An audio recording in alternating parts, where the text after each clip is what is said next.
En el episodio de hoy, directos oyentes, voy a continuar ocupándome del problema demográfico, de la amenaza demográfica para la humanidad, que en un plazo seguramente muchísimo más corto de lo que prevén los más pesimistas, llevará a la completa extinción de la humanidad. Y voy a discutir también algunos puntos de vista sobre las causas y las consecuencias del declive demográfico. Primero quiero recordar un poco, rememorando autobiográficamente el momento en que empecé a tomar conciencia del problema. Es desde hace muchísimo tiempo ya. Ya en los años 70, los primeros años 70, era yo todavía joven y mi, mi comprensión de este tipo de problemas era elemental. Yo había pasado mi juventud consagrada, o buena, o la mayor parte de mi juventud consagrada a la lucha revolucionaria contra el régimen militar borbónico de Francisco Franco Bahamonde, y es este tipo de... Creía, entonces yo era un creyente en la ideología marxista-leninista, que por supuesto vislumbraba un futuro de necesidad histórica en la cual cada formación socioeconómica sería reemplazada por la siguiente y desembocaríamos en el comunismo. Bueno, y la verdad es que es el ideal. Ese tipo de concepción de la historia dejé de profesarla hace mucho tiempo, pero no el ideal. El ideal, el valor de una sociedad sin propiedad privada ni economía de mercado, sigo profesándolo. La creencia en el progreso humano, sigo profesándola. Y por tanto, si no la certeza, por lo menos la esperanza fundada en que la humanidad, en su progreso social, económico, desembocará en una sociedad libre de esas lacras.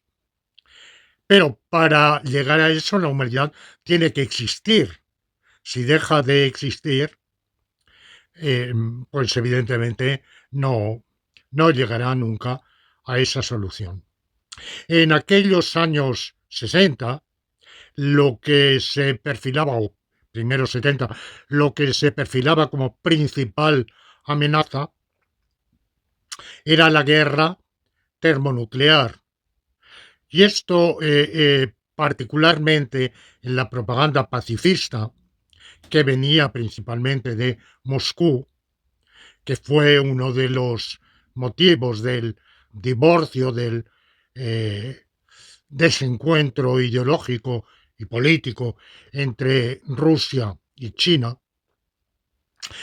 venía el anuncio de que la guerra termonuclear desembocaría en el fin de la humanidad, en la extinción de la humanidad. Mientras que desde Pekín, Mao Zedong lo negaba. Bueno, esto era un temor muy grande que existía en aquella época de la Guerra Fría, cuando, sin embargo, el peligro de guerra mundial termonuclear era muchísimo menor que ahora, porque entonces Rusia era la nación directiva de una confederación muy, ya de suyo, muy extensa y potente, que era la Unión de Repúblicas Socialistas Soviéticas, la cual a su vez ejercía una hegemonía sobre un bloque muy importante, cultural, técnica, económicamente, formado por Alemania Oriental, Polonia, Hungría, Checoslovaquia, bueno, y otros países cuyo peso era menor. Y bueno, tenía también semi-mediatizada a Finlandia, con lo cual ese bloque era muy importante y las tentaciones de guerra que desde luego habían existido reiteradamente, de una guerra agresiva de Estados Unidos y sus aliados contra Rusia, venían contrarrestadas esas tentaciones por el grave peligro, porque tenían enfrente un enemigo muy fuerte. Todo lo que ha sucedido desde 1989 y sobre todo desde el 24 de diciembre de 1991 ha desembocado en una situación totalmente diversa en la cual Rusia está acorralada, se defiende como gato panza arriba contra el cerco, pero ha demostrado una fuerza insospechada, pero no obstante, justamente en esa defensa se ponen en marcha enfrentamientos, como en la guerra ahora ruso-ucraniana, que fácilmente, que no existían en aquellos años 60, 70, 80, ni siquiera 90, eh, eh, un conflicto como el actual puede fácilmente eh, patinar desembocando en una guerra termonuclear. Y entonces las guerras que había en los años 60-70 se liberaban en horizontes muy distantes, como Indochina, la guerra de Vietnam, de Camboya, anteriormente había sido la guerra de Corea, por supuesto existían las guerras coloniales en el sur de Asia y en África, pero aunque las principales potencias mundiales estuvieran involucradas directamente en los Estados Unidos, indirectamente Rusia, pero todo eso no, no tenía probabilidades de desembocar en un conflicto directo entre las dos máximas potencias mundiales. Y hoy, desde luego, sí. De manera que hoy el peligro es mayor y se habla muchísimo menos, la gente es muchísimo menos consciente. Si en caso de guerra termonuclear entre el bloque occidental y Rusia, eso supondría el fin de la humanidad o un retroceso civilizacional de tal envergadura que aunque hubiera supervivientes, porque claro, no está claro que Brasil o Nigeria o Angola o la India o Indonesia, ni siquiera quizá China, estuvieran involucradas en ese conflicto. Ahora, ¿cuáles serían las repercusiones indirectas? Bueno, yo eso lo desconozco. Mm, la, yo creo en el progreso histórico, en una ley necesaria del progreso histórico, pero sin duda ese progreso es condicional. Por ejemplo, es condicional a que la Tierra no sea golpeada por un asteroide de tal magnitud que haga la vida humana imposible. Es una amenaza en la cual no pensamos y hacemos bien en no pensar porque, primero, hasta donde yo sé, la astrofísica actual no puede hacer previsiones. Segundo, porque no deja de ser un acontecimiento excepcional, rarísimo, que pasan cientos de millones de años, o quizá miles, entre dos colisiones de envergadura similar. Estamos recibiendo asteroides, meteoritos muy a menudo, pero no tienen un impacto de esa envergadura. Bueno, pues hay otras posibilidades que podrían cortar, impedir la continuación de la historia humana, de manera que yo hoy diría, no como decía Mao Zedong en aquel conflicto ideológico con los soviéticos, el marxismo enseña la necesidad histórica del paso al comunismo, un fin de la humanidad por una guerra anterior a ese paso impediría el cumplimiento de ese anticipo, de esa anticipación o previsión del marxismo, por tanto eso es antimarxista y falso.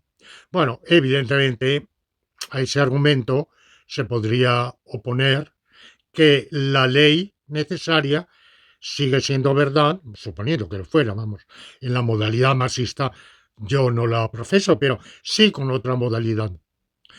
Es verdadera, pero condicionada a que la humanidad siga existiendo. Ahora, lo que entonces nadie preveía era la extinción de la humanidad por otra causa muy distinta, y es el suicidio de la humanidad, no un suicidio bélico, no es un suicidio por la violencia, por la destrucción, sino por el fin de la procreación. Sencillamente que los seres humanos dejaran de procrearse. Esto no había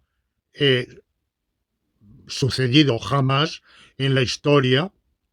El ser humano, como tantísimos otros de la naturaleza, estaba sujeto a una naturaleza hostil, como lo es, enemiga, en un planeta inhóspito, frío.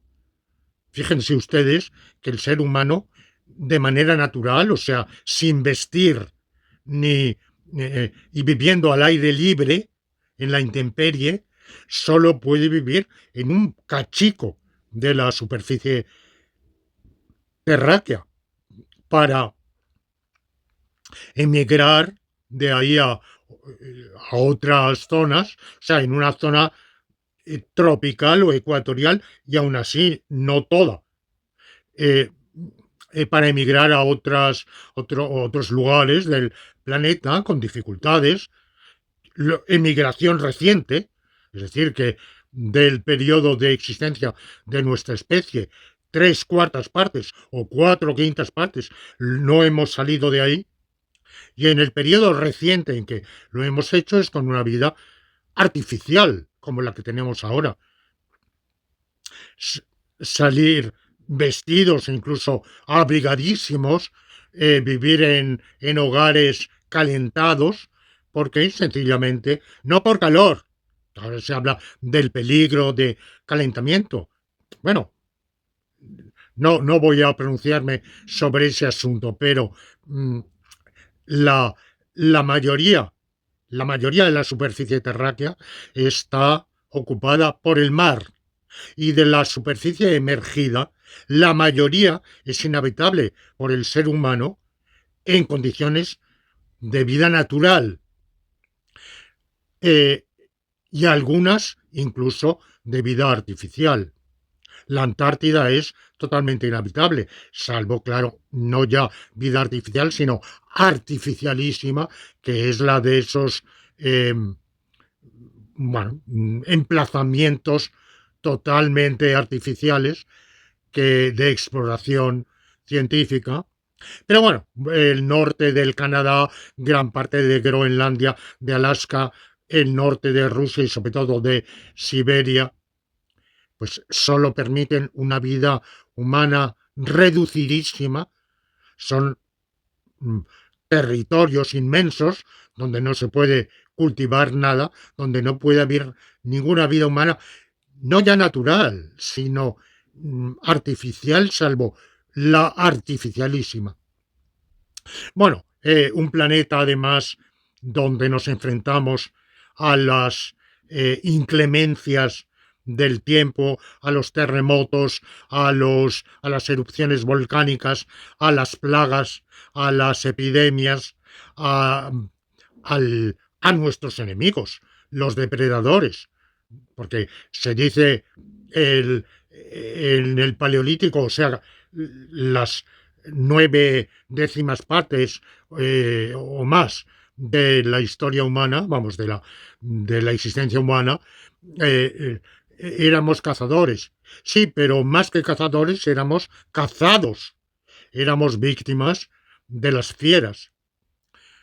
Y bueno, hemos seguido teniendo esa lucha, la lucha contra las plagas, contra la langosta. Bueno, en esas condiciones, la supervivencia humana era muy pequeña. En el Paleolítico, la esperanza de vida al nacer eran 18 años. Al, a finales del siglo XIX, en España, era 38 años. Cuando, por ejemplo, la Revolución Democrática en España de 1868 establece el sufragio universal masculino y la ley electoral fija la edad para votar en 25 años. 25 años cuando la esperanza de vida eran 38 años.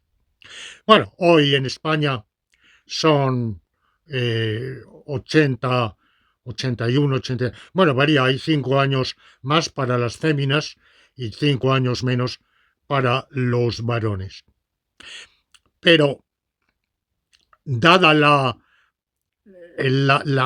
mortandad enorme, infantil, juvenil y en la edad adulta, porque no solo había grandísima mortandad, tasa de mortandad infantil y juvenil, sino que en la edad adulta, incluso en la tercera edad, lo que entonces se llamaba tercera edad o vejez, a partir de los 60 años, existían los sexagenarios, había algunos septuagenarios y siempre hubo algún que otro octogenario o nonagenario y parece que hubo centenarios, aunque evidentemente se ha hablado, por ejemplo, de Roger Bacon, que no hay que confundir con Francis Bacon, o de Hobbes, que estuvo, creo, a punto de, murió a los 90 y tantos.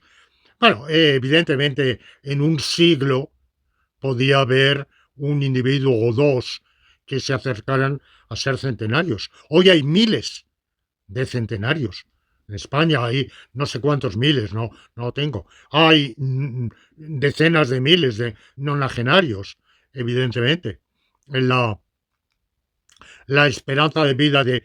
Yo tengo 80 años de edad y la esperanza de vida para un hombre español de 80 años de edad, pues todavía me da unos cuantos por delante. Evidentemente, eso es una estadística, nadie puede prever si voy a morir esta tarde o mañana por la mañana o dentro de un mes, o un año o 10.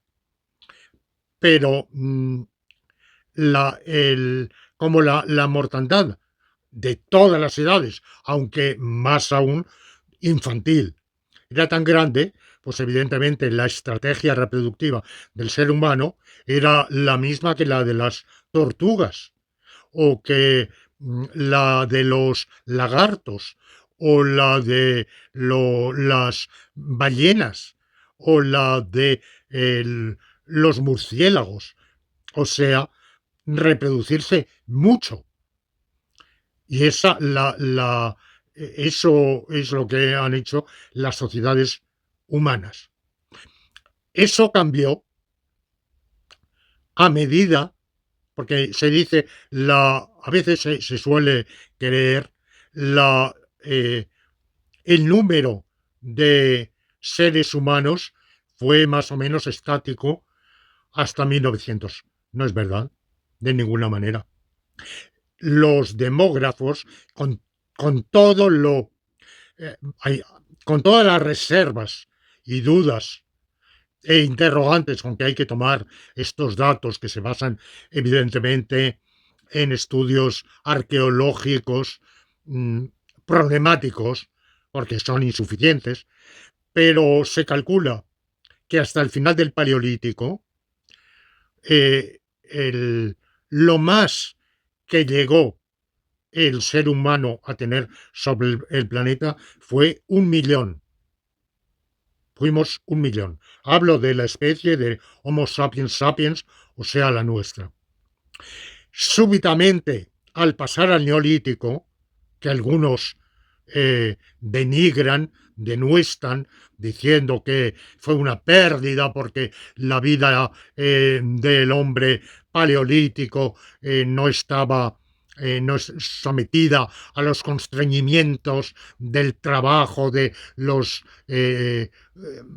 tener que labrar la tierra, ocuparse de la crianza de los animales, bueno, que era que si vivía mejor en el Paleolítico. Bueno, y hasta alguno ha dicho que, bueno, la prueba de que no fue todo tan bueno es que disminuyó la estatura. Claro, disminuyó la estatura porque no necesitábamos la misma estatura para ser labradores y ganaderos artesanos después que para ser cazadores en, frente a fieras que ponían en peligro nuestra propia vida. Era un tipo de vida necesaria y la naturaleza no quiso desperdigar tanta fuerza en una estatura que sobraba. Y todavía la que hoy tiene el ser humano sobra, super sobra para la vida moderna. Pero bueno, eso, claro, la evolución no ha hecho cambiar nuestro patrimonio genético con la rapidez correspondiente al cambio del tipo de vida que hemos tenido, sobre todo desde el año 1900 o desde 1850 aproximadamente. Bien, pero el hecho es que al pasar al Paleolítico, en 1000 años, 2000, 3000, que no es nada, pasamos de 1 millón a 2 millones, quizá en un lapso de 1000 años. De esos 2 millones se pasó al comienzo de nuestra era a unos, se calcula, 300 millones aproximadamente sobre el planeta Tierra. De ellos se pasó al año 1800, ya nos aproximamos a nuestro tiempo, se llegó a 1000 millones. O sea, no había habido estancamiento. Y eso que entre tanto, cada 300 años había habido retrocesos demográficos por las guerras que habían provocado las matanzas, no solo la guerra en sí, sino las matanzas. Por ejemplo, el imperio mongol de Gengis Khan, no ya por la guerra, sino por el exterminio, por la matanza, eh, por la por las ensañamiento contra los vencidos, eh, hizo disminuir en un porcentaje significativo el número de habitantes. Bueno, evidentemente todos estos datos, insisto, hay que tomarlos con reserva, con prudencia, porque la primera estadística, los métodos estadísticos empiezan a utilizarse en la segunda mitad del siglo XVII y entre otros fueron utilizados por, por alguien tan pionero en tantísimas cosas como fue mi maestro, el filósofo Leibniz. Lo llamo mi maestro porque de todos los filósofos del pasado es aquel con quien me siento más compenetrado hasta el punto de haber sentido en mi relación con sus escritos, con su vida, un intercambio mental, imaginario, dirán ustedes, porque él desde la tumba no me puede hablar. Bien, imaginario, digamos, pero que lo he sentido como con ningún otro. Bien, pues él empezó en Inglaterra, porque se decía, se calculaba, ojo de buen cubero, Londres tiene 1 millón de habitantes. Bueno, y se empezó a contar. Se podía contar porque entonces los nacimientos obligatoriamente conducían a bautismos y estos se contabilizaban en las parroquias. Las defunciones también se contabilizaban. Y es cuando empezó la estadística. Se vio que, por supuesto, esa cifra, como tantísimas cifras que dan los historiadores antiguos y modernos a ojo de bueno o mal cubero, pues era totalmente exagerada y se empezó a tener una estadística. Bueno, pues en el año 1900 aproximadamente, algo después, se, la humanidad se había duplicado en un siglo. Digamos que la fecha que suele darse es 1920. De nuevo, no hay estancamiento. Si en un siglo o 120 años se pasa de 1.000 a 1.200 millones, pues es que ha habido un incremento demográfico. Y el que ya en su tiempo, en tiempo de Malthus a finales del siglo XVIII, comienzo del XIX, justo cuando empezaban los prolegómenos de la revolución industrial. Propiamente la revolución industrial empieza un poco después, pero ya había un maquinismo, ya había una mejora del nivel de vida, ya estaba en sus pañales la higiene. Por entonces hubo la primera vacunación antivariólica, la, y por tanto estaba ya aumentando algo la esperanza de vida y estaba disminuyendo algo, un poco, la mortandad infantil. Y Malthus, alarmadísimo, porque la humanidad iba a multiplicarse y los recursos eh, no, no podrían multiplicarse, entre otras cosas, la comida porque el territorio no era multiplicable y para producir alimentos hace falta tierra y esta tierra está limitada por la extensión cultivable del planeta en que vivimos. Bueno, esas previsiones han sido totalmente desmentidas porque, como lo dice un libro que yo recomiendo muchísimo, Superabundance, Superabundancia, de dos autores, uno de los cuales es Marian Tupy, que es un libertario del Instituto Catón, norteamericano, que nacido en Checoslovaquia, muy libertario, muy procapitalista, un anarcocapitalista, enemigo, por tanto, de todos mis ideales, enemigo de todo lo que sea propiedad común, bien común, economía planificada, partidario del libre mercado irrestricto, de la libertad de mercado irrestricta, de todo eso. Pero sus ideales, sus valores son una cosa, sus argumentos teóricos son otra, el acopio de datos es otra, y es un libro magnífico, más allá de lo que él proponga.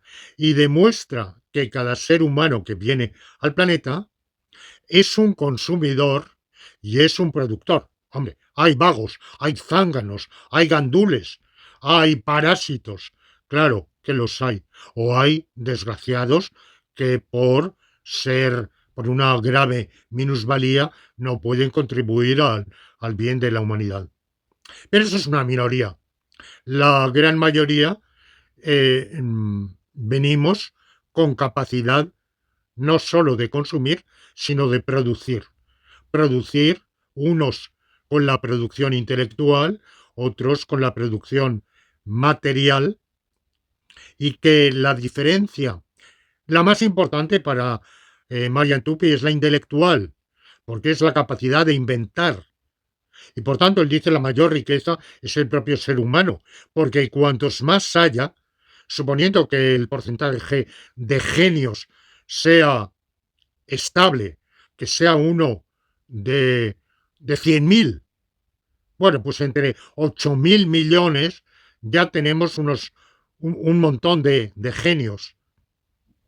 De esos genios, aquellos que tendrán oportunidad de inventar cosas magníficas, geniales, sensacionales para mejorar la vida humana, serán suficientes. Y si en vez de genios hablamos de grandes talentos, pues evidentemente son muchos millones que son los que hoy contribuyen eso a que inventar la nueva agricultura, agricultura vertical por pisos y técnicas de producción que hacen que la limitación de la superficie no sea un problema. Como no es un problema la limitación que hay, sabemos que el manganeso, el aluminio, vamos, la bauxita, el, la, el níquel, el tungsteno, el platino, eh, tienen depósitos limitados, agotables. Pero el ingenio humano consiste precisamente, ha consistido a lo largo de la historia, por lo menos desde la edad de hierro, en que las dificultades de procurarse cobre fueron compensadas inventando la fundición de hierro y por tanto los instrumentos de hierro incomparablemente más potentes. Para lo bueno y lo malo, ciertamente, no ignoro, también para la guerra, también las espadas de hierro eran más mortíferas que las de bronce, pero, pero también para todo lo bueno, para la construcción, para el arado, para todos los fines civiles, pues evidentemente eso fue un avance. Y toda la evolución posterior ha consistido en parte en descubrir la utilidad de materiales que anteriormente no servían de nada. La nafta o el petróleo se conocían desde la antigüedad, pero no servían de nada. Eh, el carbón no se usaba. Eh, Tardíamente empezó a usarse justamente en la primera revolución industrial. Es el primer gran avance del uso del carbón. Y así sucesivamente, con lo cual el principal recurso, dice Marian Tupy, es el ingenio humano, y este ingenio humano, claro, depende de cuántos más seamos, más ingenio agregado y combinado, porque el ingenio se multiplica en la relación de unos con otros. El genio aislado que en su casa, ante una estufa como Descartes, se saca de la cabeza de manera en aislamiento sus ideas, bueno, puede producir poco.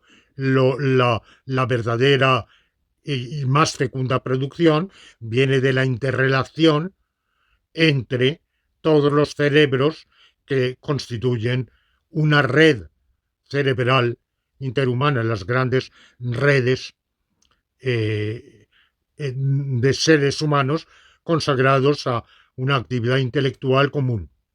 Siempre el común, la comunidad, el cúmulo o acumulación es el factor de avance, de mejora de la humanidad y de otras especies. No somos en absoluto los únicos.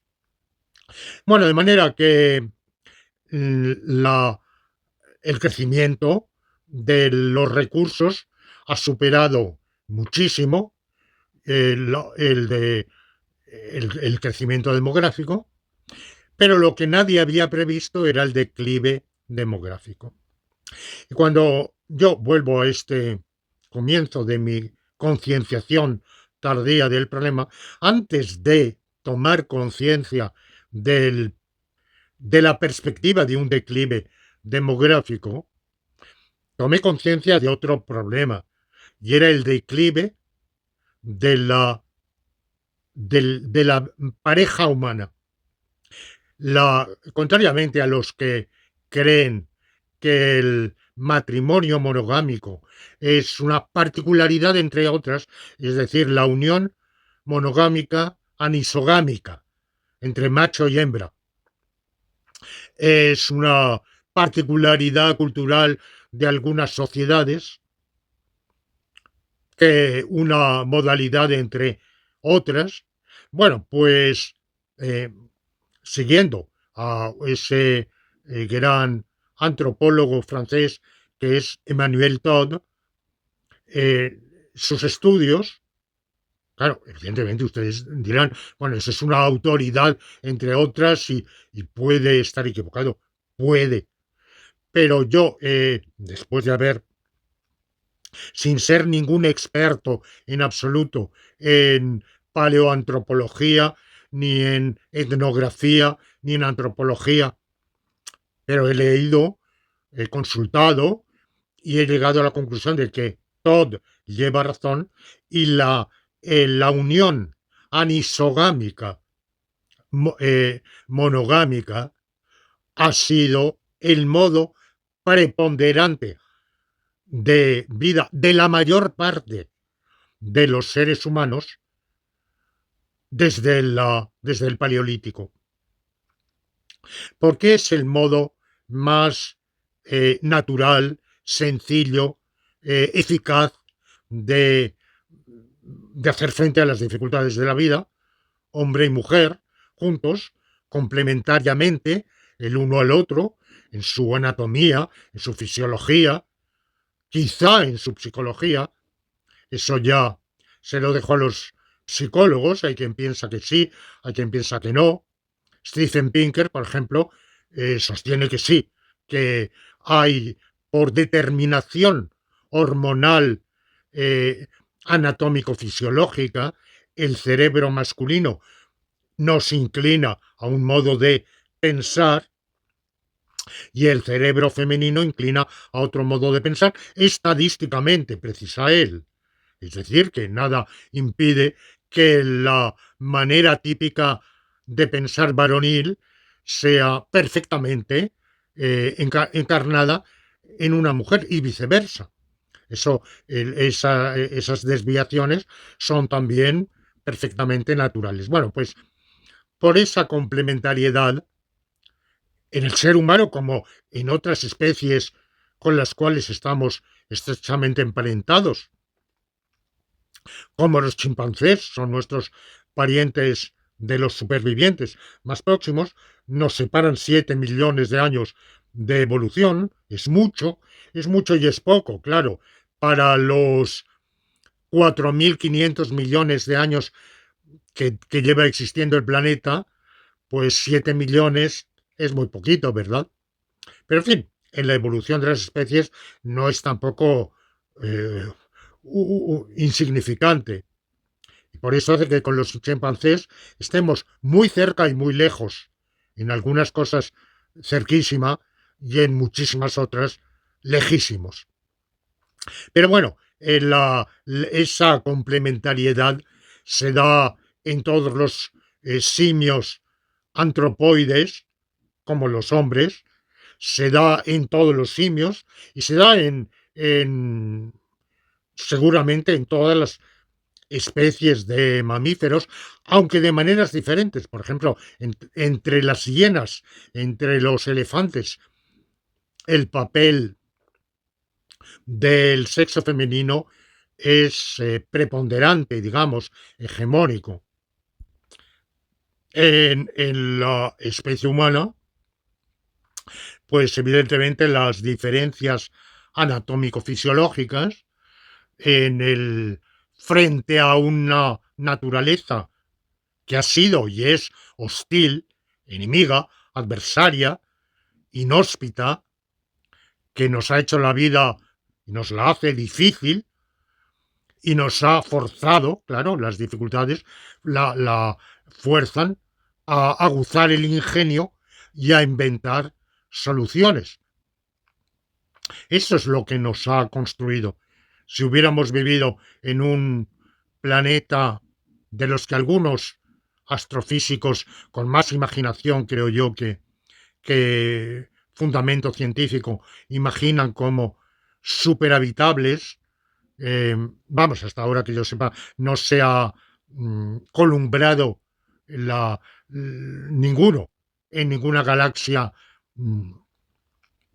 ni siquiera remotamente conocible, aunque sea por aproximación. Pero bueno, suponiendo que los haya, una vida, un planeta donde la vida sea cómoda, fácil, el paraíso terrenal, ¿verdad? Adán y Eva. Pero qué tonticos eran, ¿no? Que vivían en la inocencia, no habían comido la manzana, la fruta, y no sabían distinguir el bien del mal, ni sabían nada. Todo les venía dado y por tanto nunca hubieran inventado el Internet, ni por consiguiente el vídeo, ni se habrían podido comunicar con otros por el procedimiento en que nos estamos comunicando. O sea que gracias a tener que hacer frente a esas adversidades de la naturaleza, que se complace en ponérnoslas y en hacernos la vida difícil, inhóspita, bueno, pues el ingenio humano ha permitido avanzar y permite. Ahora, esa unión monogámica mayoritaria, porque por razones estadísticas la poligamia no era, primero que no, como lo demostré en un artículo, no hay matrimonio poligámico, lo que hay es una coexistencia legal en ciertos ordenamientos de matrimonios, cada uno de ellos monogámico, entre un hombre y una mujer, pero un mismo hombre está autorizado a un número plural de matrimonios, cada uno de ellos con una mujer. Habría matrimonio poligámico si entre todos los integrantes de esa poligamia hubiera vínculo, pero no lo hay. Entre dos mujeres del mismo hombre no hay vínculo conyugal ninguno. O la poliandria, bueno, esa es la poligamia poligínica. La poliandria, que, bueno, desconozco si en alguna tribu de la India o de algún otro lugar del sureste de Asia, como algún antropólogo parece que ha sostenido o sugerido, se ha dado ocasionalmente también, bueno, pues sería que una mujer está autorizada a tener simultáneamente matrimonios, cada uno de ellos monogámico, con varios hombres. Sin embargo, por razones estadísticas, eso tiene que haber sido minoritario, porque a menos que hubiera muchísimos solteros. Y es posible que haya habido sociedades en las cuales una parte importantísima, amplia de la población estuviera condenada a la soltería forzosa, como entre los lobos, por ejemplo, entre los lobos, eh, la, la pareja dominante tiene el monopolio de la reproducción y los demás están obligados a la infecundidad, a la abstinencia sexual y por tanto a no reproducirse.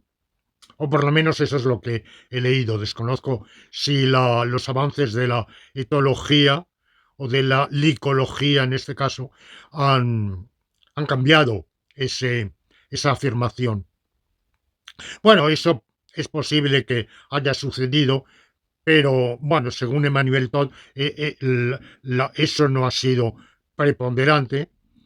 Bueno, pues hacia 1970, 71, 72, 73, por aquellos años, yo empecé a tomar conciencia de que el vínculo hombre-mujer, la pareja hombre-mujer, perdía eh, la, el carácter que yo había conocido de mis padres, de mis abuelos, bisabuelos, tatarabuelos, de estabilidad.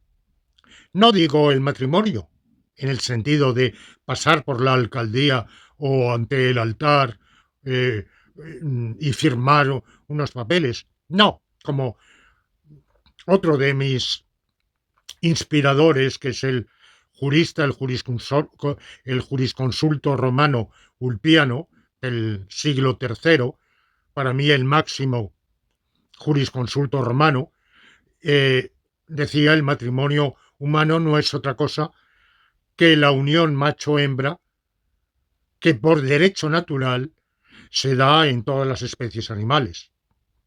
Bueno, no en todas, sabemos que eso no es en todas, pero bueno, en muchas.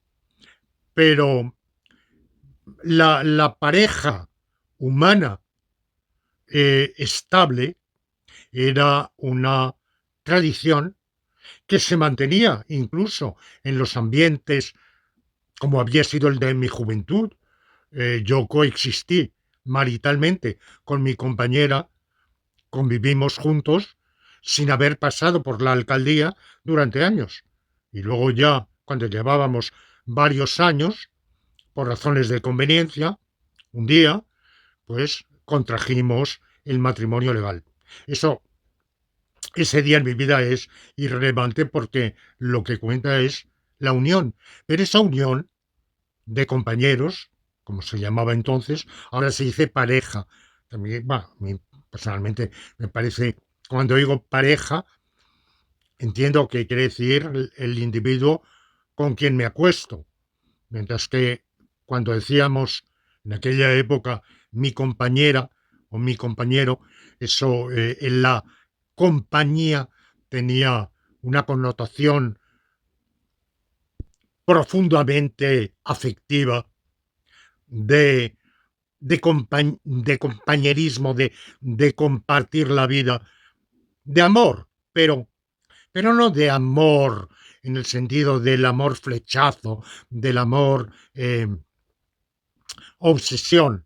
Amor, dice el bolero, es un algo sin nombre que obsesiona al hombre por una mujer. Bueno, ese amor obsesión, ese amor eh, como, como impulso irrefrenable que tiene preponderantemente un sesgo sexual.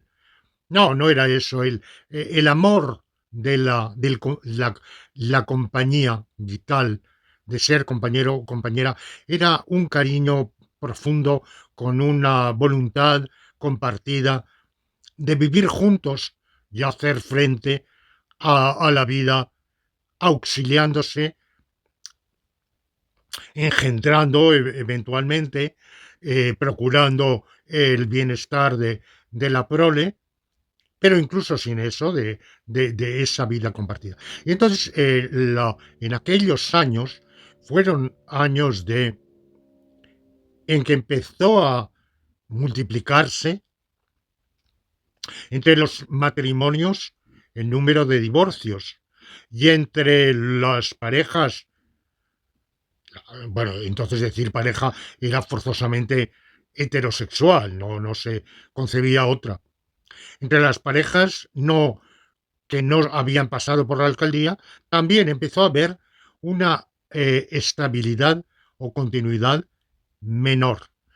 Eso causó, recuerdo que causó mi inquietud y cuando empecé, como una de las temáticas de mi reflexión filosófica, a pensar en los valores, eh, aquellos años, cuando los años en que yo estaba meditando sobre la temática a la que iba a consagrar mi tesis doctoral filosófica, que finalmente será de lógica y la haré en Bélgica entre 1975 y 79, pero ya antes de eso, entre las muchas reflexiones, estaba ese problema axiológico y consideraba yo que eh, una de las una de las causas de la crisis social que acarreaba la inestabilidad matrimonial y de la pareja humana era la pérdida de un sentido, de una proyección de la vida. Una proyección de la vida del individuo solo tiene un para qué, primero, si está volcada al bien común de la propia pareja, como primer sentido vital, lo que, es decir, bueno, ¿cuál es el sentido de la vida? Bueno, pues para alguien que esté a gusto en en su familia, en su unión conyugal y eventualmente en una familia con hijos, eh, es el bien, el bienestar, la prosperidad de la propia familia, del propio matrimonio, de la propia pareja. Es decir, que uno vive ante todo, en primer lugar, para esa finalidad. Eso le da un fin a la vida muy diferente del fin de decir cuál es mi... cuando decimos cuál es el sentido de la vida, quiere decir, ¿para qué vivo? Claro, vivimos para vivir. Bien. Cuando Wittgenstein en el Tractatus Logico Philosophicus dice que el sentido de la vida es la vida y por eso los que lo han comprendido no tienen nada que decir, porque es inefable, porque sería decir una tautología. Claro, el sentido de... No, no es verdad, porque el sentido de la vida es no seguir viviendo. Dice Wittgenstein, el sentido de la vida es la propia vida. No, el sentido de la vida es la cantidad y calidad de vida dinámica, no estática. Es vivir mejor, es incrementar la cantidad y calidad de vida.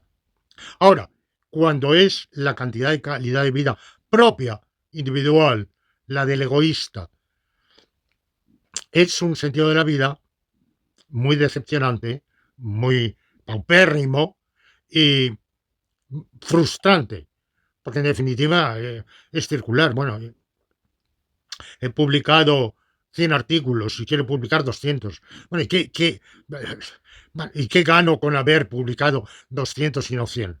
He escrito 11 libros, quiero escribir 22. O tengo en el índice de autores citados de Google Scholar tal índice. Bueno, pues quiero subir a tal otro. Pero, ¿qué gano verdaderamente con eso, no? O cualquier otra, bueno, quien tenga, lo mida, por ejemplo, por su cuenta bancaria y diga, bueno, ha aumentado un cero a la derecha, bueno, ¿y qué? Cuando el bienestar que perseguimos no es el mío, sino el nuestro, ya tiene otro sentido muy diferente que cambia radicalmente. Y a través de ese nosotros dual hay una proyección a un nosotros más amplio, que es el de la propia comunidad político-social a la cual pertenecemos. Bueno, pues ese sentido de comunidad es un valor y la pérdida de ese valor es marca una crisis axiológica que hace peligrar la perspectiva de mejora del ser humano y por tanto la perspectiva de progreso, porque podemos seguir progresando técnicamente como lo hemos hecho, pero también nuestra vida puede empeorar como efectivamente ha sucedido.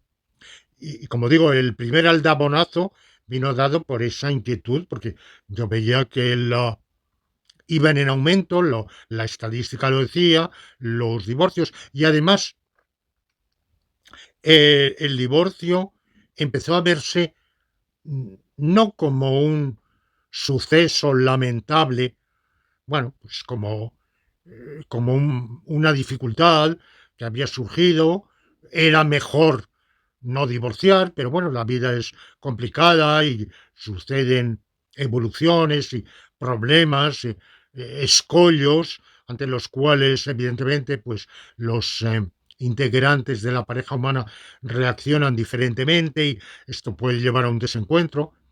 No, empezó a verse como algo indiferente. Bueno, estábamos juntos y hoy, y bueno, y mañana podemos cambiar. Y, por ejemplo, en Francia, el divorcio permitido en la República Francesa hasta la presidencia del general de Gaulle, o sea, a lo largo de la tercera y la Cuarta República y el comienzo de la Quinta República, hasta el año, me parece que fue la reforma legislativa de 1966, año arriba, año abajo.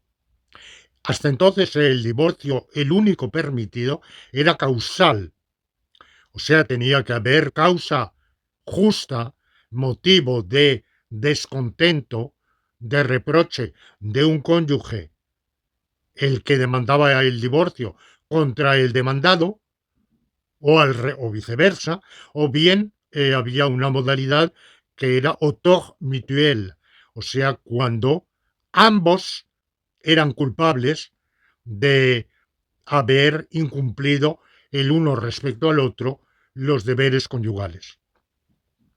Pero un divorcio sin que hubiera nada que reprochar, eso estaba prohibido. En el año 66, De Gaulle autorizó el divorcio por consentimiento mutuo, por disenso. Yo estoy en contra.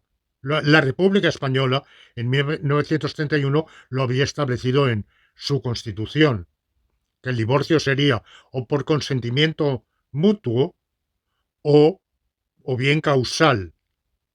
El divorcio que hoy existe en España es el repudio, es decir, el derecho unilateral de cualquiera de los miembros del matrimonio a expulsar del mismo al otro miembro, porque le da la gana, sin alegar razón alguna, motivo alguno, sino que le quiere hacerlo y sin consecuencia ninguna.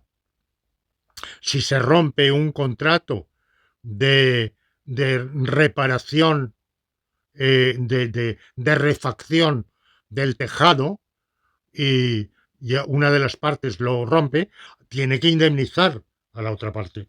Si un contrato de suministro de leche es roto por por el proveedor o por el cliente, bueno, sin causa, bueno, pues tiene que indemnizar. Si un contrato matrimonial en el cual se ha empeñado tantísimo es roto en España por uno de los dos, o sea, expulsa de la unión conyugal al otro, ni, ni tiene que justificarse, ni tiene que, eh, ni tiene que indemnizar para nada. Y para facilitar todavía más este divorcio, cuando este divorcio no causal, bueno, en realidad la ley de eh, este politicastro que había sido Fernández Ordóñez, que había sido un político de la derecha que luego se pasó a la izquierda, que fue ministro con gobiernos de derecha e izquierda y que hizo la reforma del Código Civil del año 1981 y ya permitió un divorcio no causal, pero con, con una limitación. La reforma del licenciado José Luis Rodríguez Zapatero de 2005 eliminó ese obstáculo y permitió el divorcio no causal sin anuncio previo, porque sí, y sin compensación ninguna. Y cuando llegó la derecha, la llamada, yo pongo entre comillas derecha e izquierda, porque no creo en eso, cuando llegó a izquierda Ruiz Gallardón, muy católico teóricamente, bueno, pues facilitó todavía más el divorcio, haciendo que ni siquiera hubiera que acudir al juez. Ante notario, se pasaba por el notario y se concluía el matrimonio. Mi, el paso posterior en que cobré conciencia de que esa crisis de valor, del valor de la unión, del valor del amor, pero insisto, no el amor de los poetas, no el amor de los novelistas, no el amor de los literatos, no el amor de impulso irresistible, no, el amor normal y corriente en el que han vivido y viven afortunadamente todavía hoy tantísimas parejas de afecto mutuo, ayuda mutua, mm, comprensión mutua, socorro mutuo, voluntad de compartir, como lo decía bien, eh, la juventud y la vejez, la salud y la enfermedad, la fortuna y el infortunio, la riqueza y la pobreza, la buena suerte y la mala suerte. Bueno, esa voluntad esa adhesión a la convivencia, al vivir juntos. Bueno, pues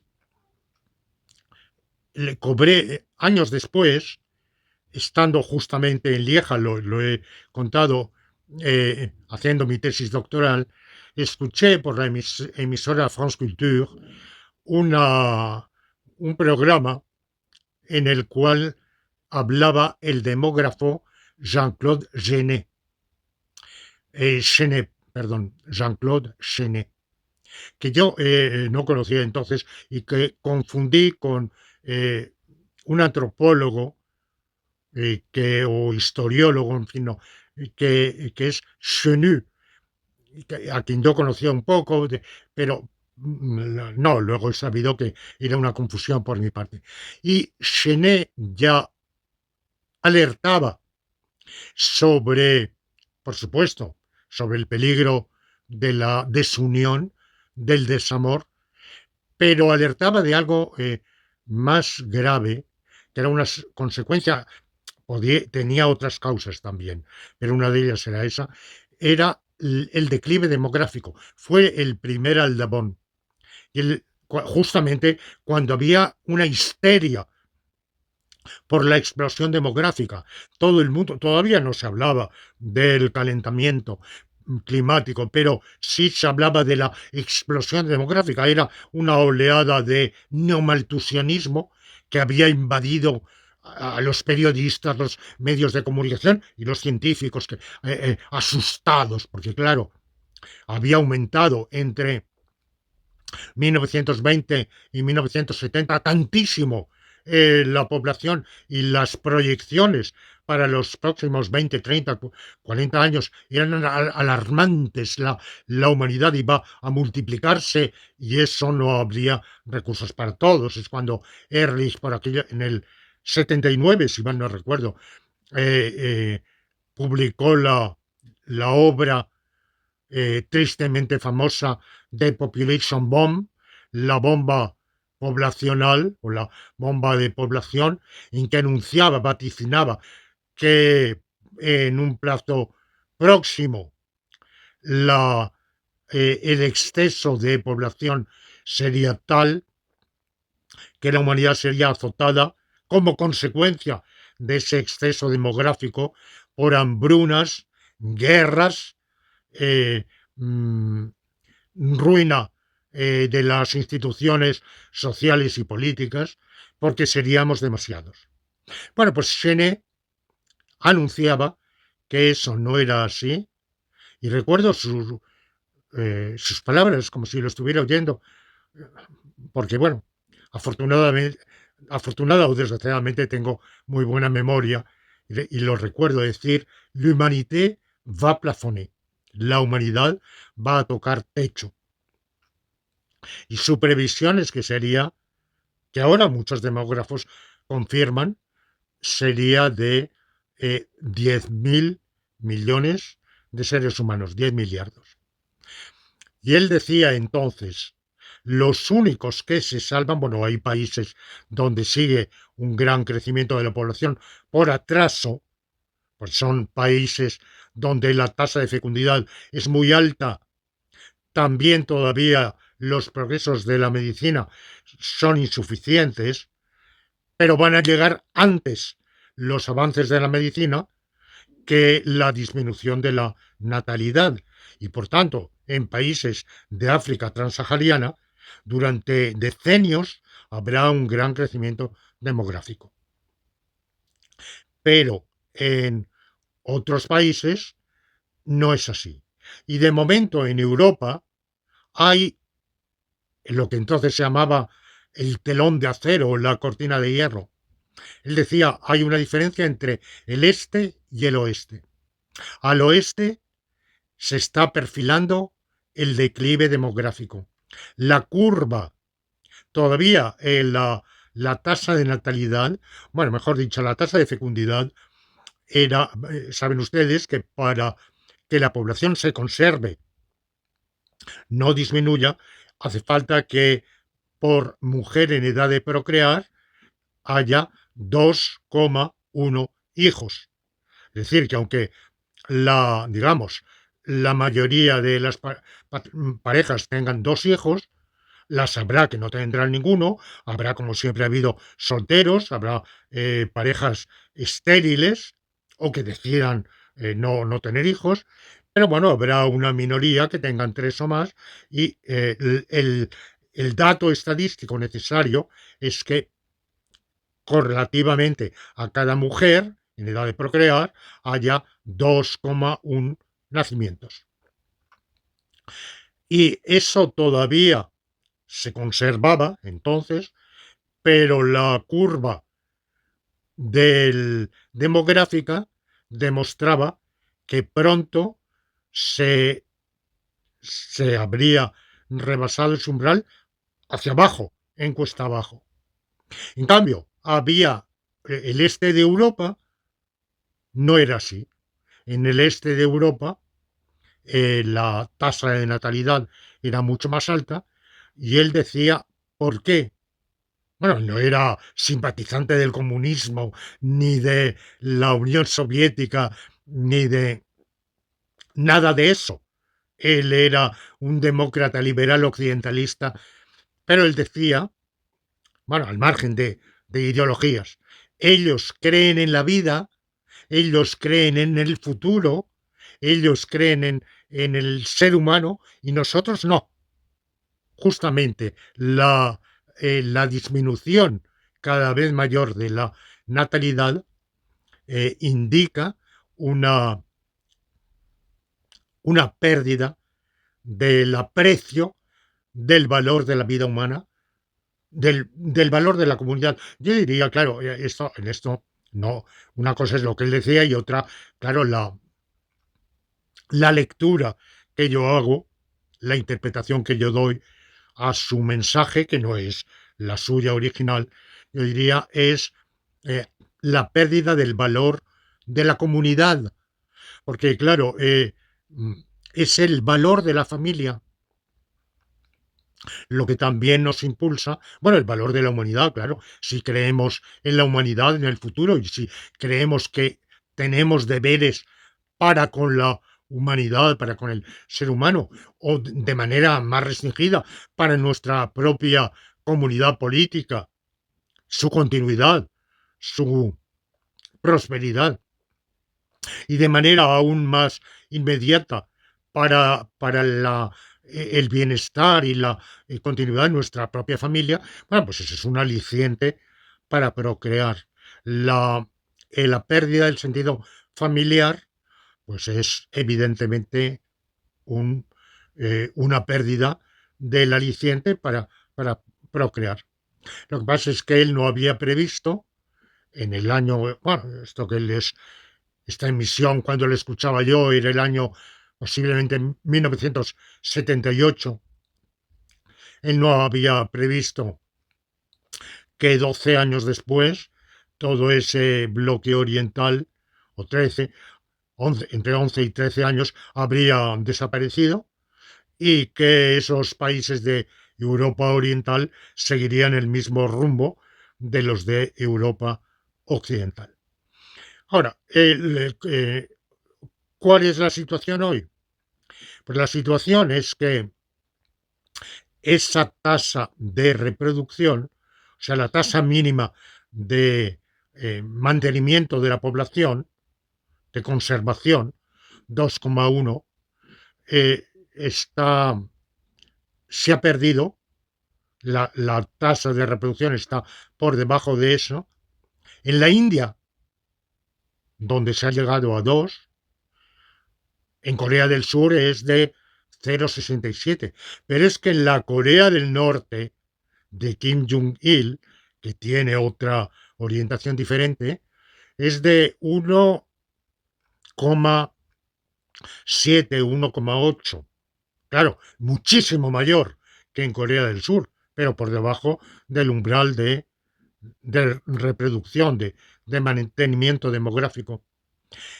En Irán, en el Irán de los ayatolás islámicos, la República Irán Islámica también está por debajo. En Turquía, un país que había conservado en Indonesia.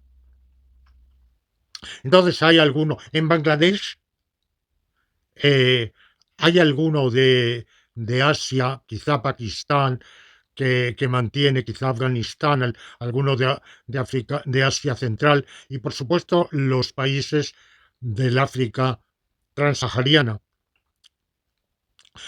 Y de momento, de aquí al año 2050, tal vez 2060, 70, el crecimiento va a continuar. Sin embargo, el cambio el declive ha sido tan pronunciadísimo en estos últimos años, sobrepasando todas las expectativas, que muy posiblemente el comienzo, el descenso poblacional se iniciará antes. Y además, una vez que se está en cuesta abajo, eso se retroalimenta, porque evidentemente los alicientes, cuanto menos se acostumbra en la sociedad a vivir en una pareja estable anisogámica con hijos, y el modelo de las parejas anisogámicas es un hijo, y aun eso tiende a ser no tan generalizado. Bueno, pues más, claro, la mayor parte de lo que hacemos lo hacemos porque lo hemos visto hacer así, porque lo vemos hacer así. La mayor parte de nuestras creencias es porque las tenemos, porque los que nos rodean las tienen. Eh, no, tenemos una prueba de que no existe el mal de ojo. ¿Alguno de ustedes se ha parado a reflexionar por qué no cree en el mal de ojo? ¿Y por qué en otra época sí se creía? Bueno, pues sencillamente porque nadie a nuestro alrededor cree en el mal de ojo. ¿Y por qué obramos de un modo? En buena medida por inercia, pero no ya por inercia de nuestra propia conducta anterior, también es un factor sin duda, pero por inercia de lo que vemos hacer. Cuanto menos generalizado esté un modelo determinado de familia, menos aliciente hay para hacerlo. Pero también, cuanto menos abunde la juventud, porque sigue aumentando la esperanza de vida y por tanto el porcentaje de viejos es mayor. Por tanto, el porcentaje de quinceañeros, de veinteañeros, cada vez es menor, de adolescentes, de jóvenes, cada vez es menor. Y cuanto menor sea, menos probabilidades hay de que uno encuentre su media naranja. Sí, lo cual pues no nos vamos a reproducir. De manera que toda la dinámica, toda la tendencia es claramente de declive, cuesta abajo, pronunciadísima, con la verosimilitud de que ese, esa, ese declive sea mucho más pronunciado de lo que los demógrafos más pesimistas han previsto y que ese agravamiento del declive llegue mucho antes también de lo previsto. Entonces nos quieren, claro, el maltusianismo está tan arraigado, tan metido en la cabeza de tanta gente, de todos los del alarmismo y catastrofismo climático y similar, que piensan que hay que defender a la naturaleza contra la humanidad. No la humanidad contra la naturaleza, sino al revés, todo el ecologismo, todos los defensores de la naturaleza que dicen, bueno, cuanto menos seres humanos, mejor. Y por tanto, claro, que se anuncie ahora ese peligro de extinción de la humanidad los pone nerviosos.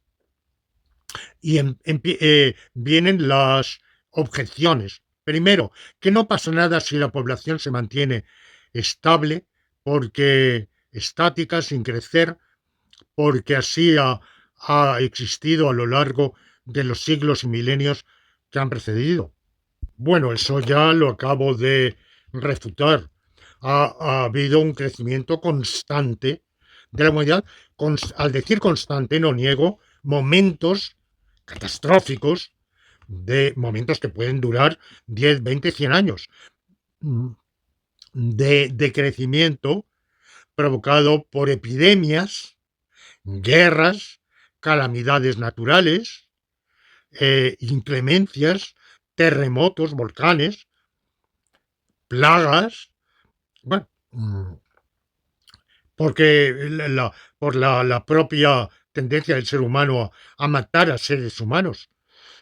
En la prehistoria no sabemos las proezas del canibalismo, cuántas hecatombes demográficas eh, pudieron provocar. Nuestros antepasados no eran ángeles y sin duda practicaban el canibalismo por necesidad o por costumbre o por ambas cosas. Pero bueno, todos esos factores han determinado que ha habido momentos de retroceso. Pero la tendencia general era ascendente, lentamente ascendente, pero constante, salvados esos baches. De manera que no ha habido tal conservación. En segundo lugar, aparte de que si hubiera conservación, se puede argumentar perfectamente los inconvenientes que eso acarrearía, más aún cuando sigue aumentando la esperanza de vida. Es decir, cuando cada vez hay más centenarios, más nonagenarios, más octogenarios, como el que les habla, condenados, en mi caso forzosamente, a vivir una vida no productiva. En mi caso fue contra mi voluntad. Fui jubilado no porque yo quisiera jubilarme, sino porque impositivamente, coercitivamente, forzosamente me jubilaron por haber cumplido la edad que marcaba que se le había antojado al legislador. Bueno, pues claro, eso hace que constituyamos un número muy considerable de consumidores que no producimos. Y claro, eh, que haya un productor por dos, digamos, un humano en edad de producir por un humano en situación de vejez o retiro o jubilación voluntaria o forzosa, bueno, pues eso, por mucho que aumente la productividad, plantea un problema serio. Pero no es el único ni el principal. Quizá ese problema se puede, con la mejora técnica, se puede solucionar. Es que el cambio, la estabilidad demográfica significa la quiebra de cualquier sistema económico del mundo contemporáneo, capitalista o no capitalista, que está orientado al crecimiento, una producción que está orientada al crecimiento. En realidad, la jubilación, ¿por qué la jubilación se ha creado recientemente? ¿Por qué no hubo pensiones de jubilación, salvo para una minoría insignificante, hasta finales del siglo XIX? ¿Y por qué solo se ha generalizado bien entrado el siglo XX? Bueno, porque solo el crecimiento económico posibilita la jubilación. Pero no es solo la jubilación, es en general el crecimiento de la vida, el dinamismo de la economía, el dinamismo del servicio público.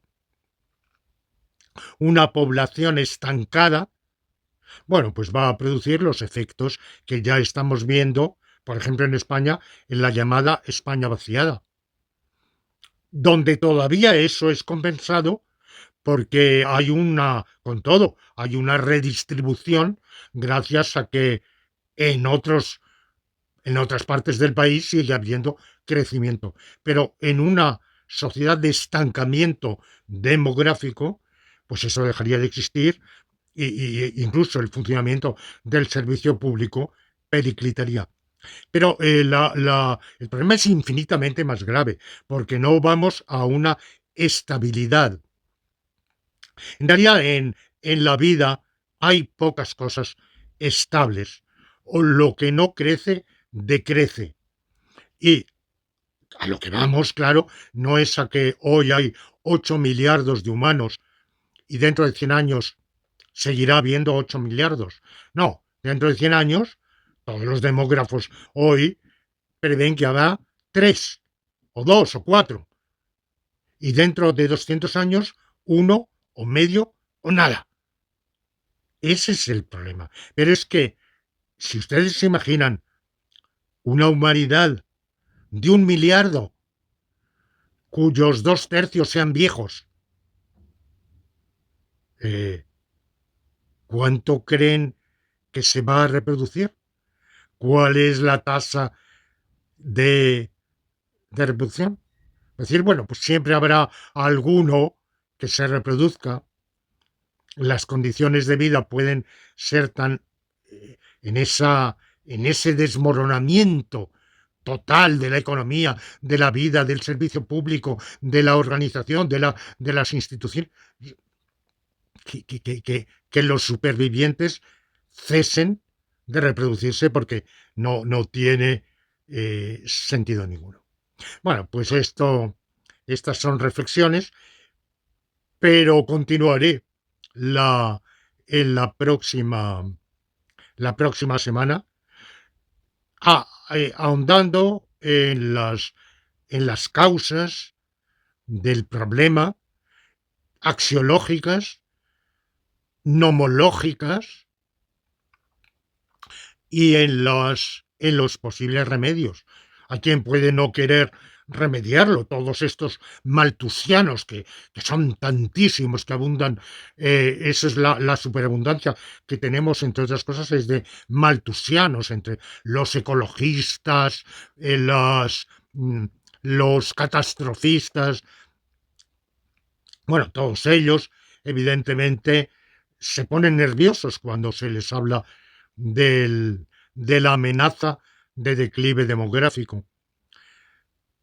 Y por tanto, no, ellos no querrían solucionarlo. ¿Va?